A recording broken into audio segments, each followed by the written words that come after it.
Hello. My name is India Amos, and I am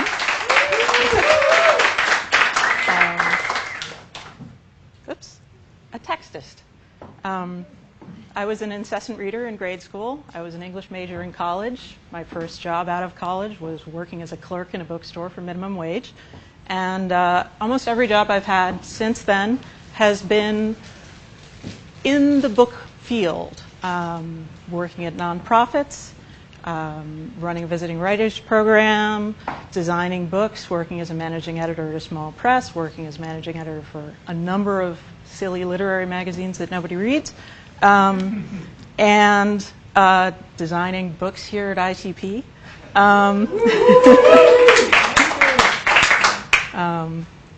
But I also, at the same time that I started learning to design books, started learning HTML. So the two are irreparably linked in my mind. I see them as both containers for text. I'm very open to the idea that text can be displayed on multiple devices and should be accessible to everyone, regardless of whether they, have this kind of computer or that kind of browser.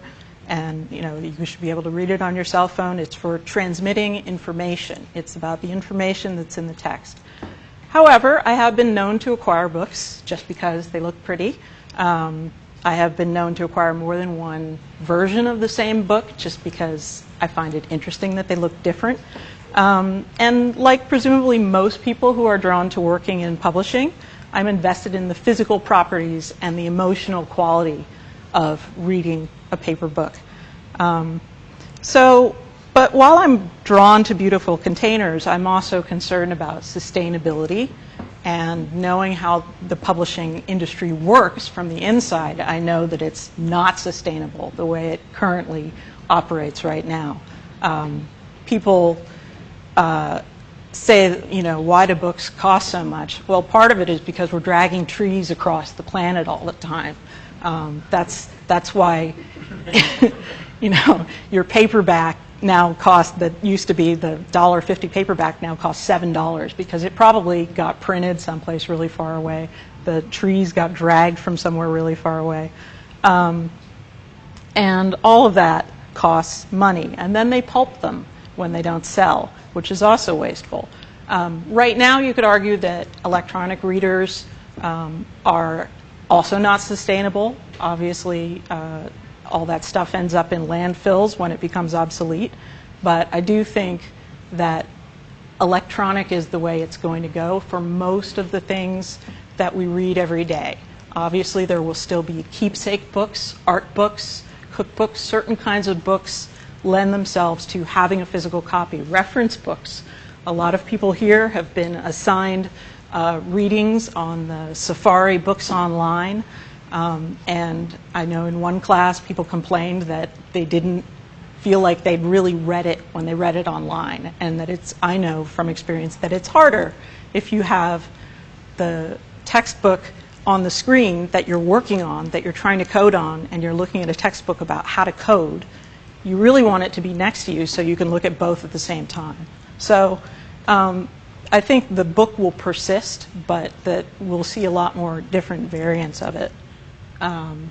And so, of course, I thought, well, what can I do for a thesis project that will allow me to read as many trashy books as possible?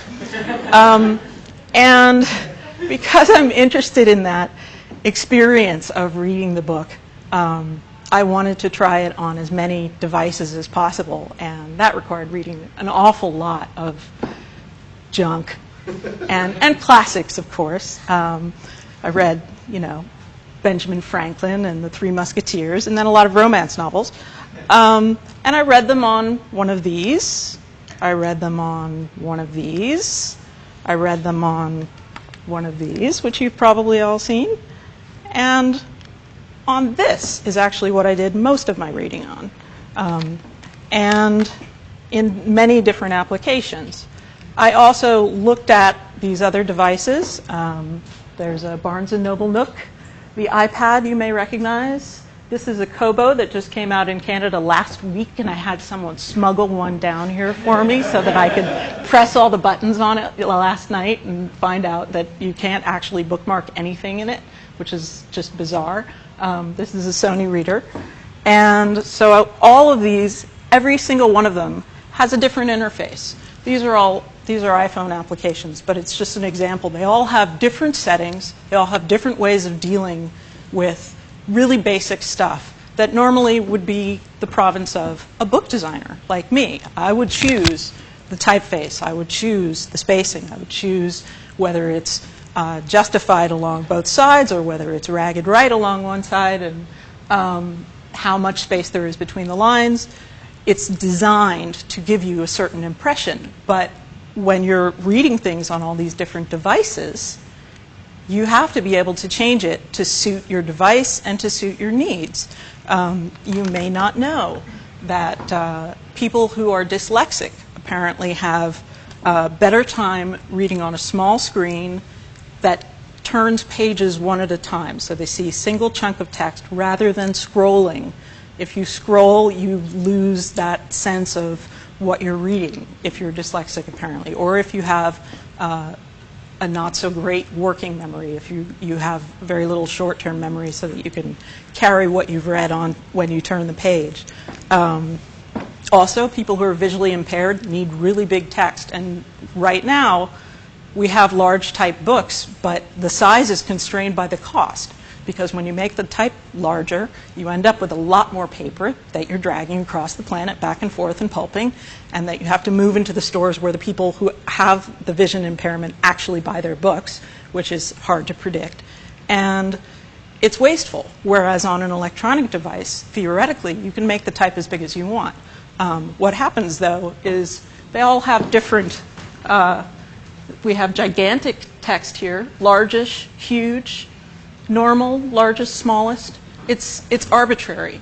And the largest type size on the Kindle application on the iPad is apparently not very large, so that's not helpful. And that's a pretty major application. So we've come, for 500 years, we've been working on perfecting this book thing, and yet now we're back to this. If you've ever seen this popular video on YouTube, which I will not play for you, but you get the idea. And we're back to this, which to a book designer is torment. And this is a table, in case you don't recognize what that is on the right there, in Ben Franklin's autobiography. Which brings me to this, one of my favorite tweets ever, which is, to me, ebooks might be okay. Paper smells nice. I read it in the tub. It's absolutely true, first of all. Every time you see an article about ebooks, there's always somebody in the comments who says, I love the smell of paper. I'll never read an ebook ever. And they probably already have read an ebook. Or they've read something electronically. They've downloaded a PDF and read it on their screen. You know, they've looked at the look inside the book on Amazon to decide which paper book they're going to buy and smell. People read ebooks all the time, but they don't realize that they're doing it. They don't think of that as electronic reading. And I'm concerned with, what does this do to us to read in a different medium? Because the medium, as we've heard, is at least part of the message.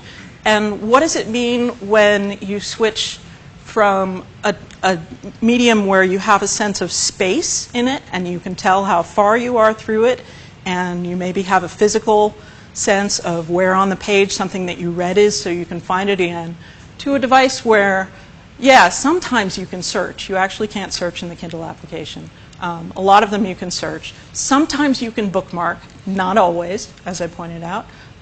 Sometimes it's very difficult to write notes if you're on one of these and you don't have a keyboard and you're trying to poke out little notes to yourself. It's a nuisance. What does that do to scholarship? What does that do to how you retain what you read?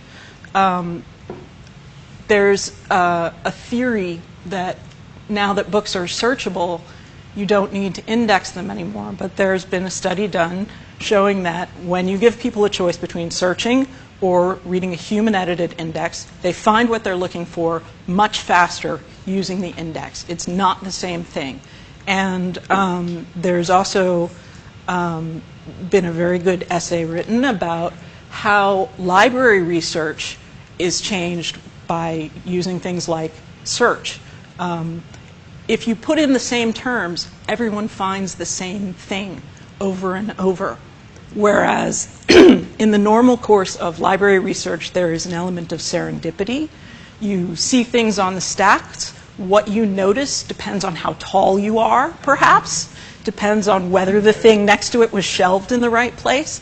And so we're losing this randomness. And randomness may be part of what creates our knowledge. It's odd things rubbing up together and giving us ideas. So what I have been doing, I'm sorry I didn't set this up first, is following a lot of discussions online and trying to get a grasp on what is happening out there. And originally I had thought, oh, well, I'll write a catalog of all of the features of all of these different ebooks, and it'll be great, and I can tell everybody what's going on. But the field changes so quickly. The software is updated constantly. New hardware comes out every day.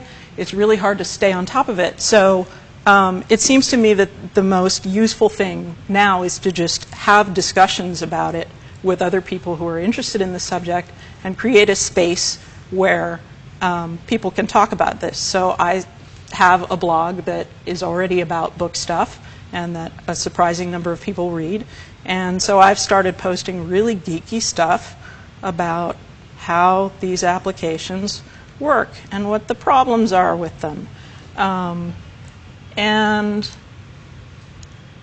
I've been participating in a lot of Twitter conversations with a lot of people in publishing and also just ebook enthusiasts. And they're interested in this. So that's kind of, it's an ongoing project. It's an ongoing thesis. I thought it would have an end at the beginning of the semester. I thought it would be a concrete thing that I could just present to you and, you know, have lots of slides. But in fact, it's turned into this open-ended thing. And I'm excited about where ebooks are going. I'm excited about the future. I'm also concerned, as I've said, about these various issues, about usability, accessibility. There's also the digital divide issue. What happens if books start being published only electronically? Then only people who have electronic devices can access them. Is that a problem? Or is it not, considering that cell phones have such intense penetration in some places where there's no other technology that's really prevalent? In Japan, they're selling something like 5 million books a year from cell phones alone. So it's changing very rapidly, and I just would like to see some more thought put into how this change is affecting our knowledge and make sure that people are not losing the sense of books as a beautiful thing. They don't have to be ugly just because they're electronic. And just finding the place for text in this new world. That is all. Thank you.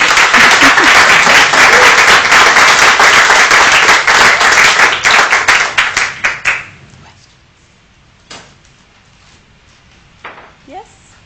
You mentioned right at the beginning that you started doing book design and learning HTML and doing web design at sort of the same time. Mm-hmm. And I'm wondering, with this sort of proliferation of platforms for ebooks, is there design that can be done in each of these platforms? And if not, why do you think they're actually creating all these different platforms and not just sort of taking a web browser, which is getting really which has the ability to present very sophisticated designs. I'm just wondering, what's your take on that? Basically, what a lot of these readers are is web browsers. The core of most of the ebook formats is HTML. They start with HTML, they put a catalog in it to show you where the chapters are, and then they wrap it in digital rights management, DRM, so that it can only be used on this device or that device. Essentially, it's the same file, but it's got different packaging on it. And then what that gets read in is a very primitive browser, and we're partying like it's 1997 on, for example, the iPad. It has cascading style sheet support that's so spotty, it doesn't support really obvious things. More important than that, though, I think, is that you can control certain aspects of this from the designer's side, but readers want to have control. I've talked to a bunch of people who read a lot of ebooks and who say, I hate the books that are designed. I don't want somebody designing it. I want to be able to change the text and the alignment so that it suits my way of reading. And so there has to be a balance. I would like to see them look better, but I also think that the flexibility has to be kept there. What's that? Yeah. I can't see anybody's face. I was curious, a lot of what you're talking about, other than the aesthetics and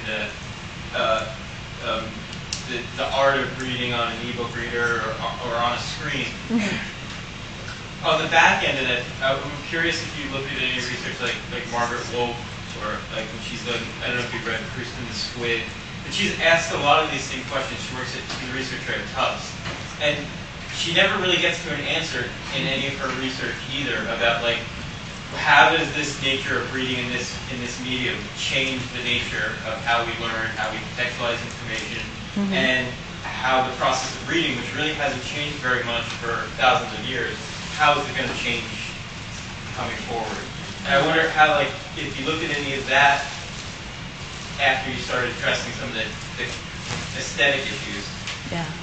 And then also, is in your research in looking at this, are publishers even taking that kind of research into account? They don't even care. No. It's all they're not aware of it. Yeah, that's why I wanted to start this discussion on MySpace, because that is not MySpace, the MySpace, but MySpace, the MySpace, with a space in the middle. Because I know all these people, and they're talking about ebooks every single day. They're tweeting hundreds of tweets about ebooks, and nobody is talking about this. So, yeah, and there's a surprising amount of research about it. And it's all buried in SpringerLink, and so nobody can find it. Yes? A couple questions. One, essentially, is have you found out, other than reading in the bathtub, let's say, outside, what people miss in a new way? And then, personally, wondering about multiple platforms, because I've been finding it's an expensive way to go, but I've had to read some very thick books lately, and so I have it in paper, and then I listen to it, and I have it electronic. I mean, I have it in paper because I've had it for 40 years, whatever. Yeah. But I mean, I want to be able to make the switch more easily from listening to, reading by hearing as opposed to reading by. I mean, is anybody working on that other than you can? I know you can have a text. When you listen, you can listen to your Kindle, but it's not the same as a dramatic reading. You can listen to your Kindle if the publisher allows you to listen to it. They can turn that on and off on a book-by-book basis. There is a company in the UK called Enhanced Books that is doing audio and text that are synced up. They're doing iPhone applications, and they did one that's been very popular. But as far as I know, nobody else is doing that right now. The publishers are talking about bundling. Some publishers do let you get books in multiple formats. No one is bundling audio and text right now besides Enhanced Books, but that I know of. But right now, for me, the big issue is you have to decide what you're going to read the book on before you buy it. You have to know, all right, I want to read it on this, so I have to buy it from Amazon. or I have to get it in a format that I can get onto this, that may cost me money to transfer a file onto it, and that I can read. If I want to read it on this, chances are good that I won't be able to transfer that to my laptop and read it there. So as I go from place to place, my books can't follow me. There is one company, Kobo, that is trying to have books that are transferable between all of those different platforms. They have an app for every platform, and then you can, move it, the same book, from your phone to your iPod to your laptop. But it's rare.